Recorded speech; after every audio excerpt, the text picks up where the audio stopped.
6,500여 명의 피해자 그리고 1,400여 명의 사망자를 냈습니다. 이른바 가습기 살균제 참사죠. 8년 만에 제조 판매 기업 관계자들과 또 전현직 관료들을 상대로 지금 청문회가 열리고 있습니다.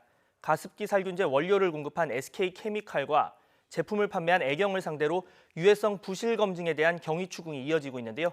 청문회가 열리는 현장에 YTN 취재기자가 나가 있습니다. 연결해 보겠습니다. 차유정 기자. 네, 서울시청입니다. 네, 가습기 살균제 문제. 세상에 밝혀진 건 2011년인데 청문회가 왜 지금에서야 열리고 있는 겁니까? 네, 오늘 청문회 무려 8년 만에 열리는 건데요. 여러 가지 가습기 살균제 성분 가운데 일부 성분의 유해성이 뒤늦게 규명됐기 때문입니다. CMIT, MIT라는 성분 많이 들어보셨을 텐데요.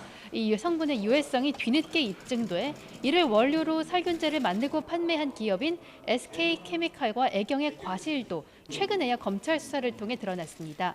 현재 SK와 애경 전 현직 관계자들을 상대로 제조 판매 과정에서 안전성 검증을 왜 제대로 안 한 건지 추궁이 한창 이루어지고 있습니다. 오후에는 정부 책임을 묻습니다. 유해물질 관리를 맡는 부서가 환경부인데요.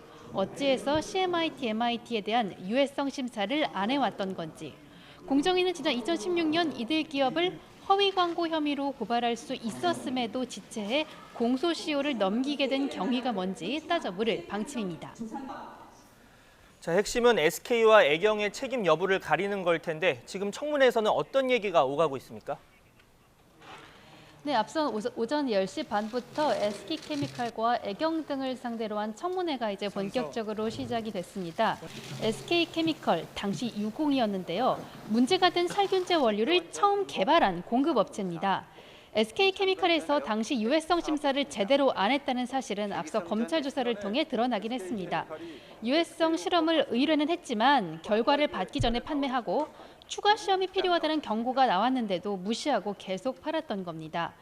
오늘 청문회에선 당시 제품 개발에 참여했던 유공 관계자들과 SK케미칼 간부들이 출석해 이 같은 사실을 인정했습니다. 당시 유해성 심사를 직접 했던 연구팀 교수도 나왔는데 본인은 그 제품이 미리 팔릴지 몰랐다고 답변을 했습니다.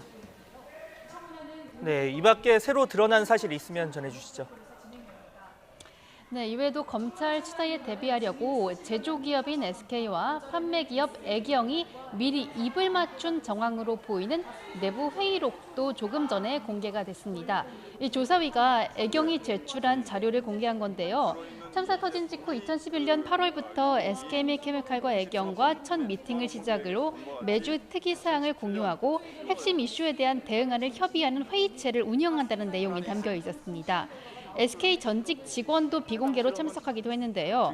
SK가 이 문제의 가습기 살균제를 처음 판매한 것으로 알려진 94년 이전부터 사내에서 직원들에게 제품 사용을 권유했다고 증언했습니다.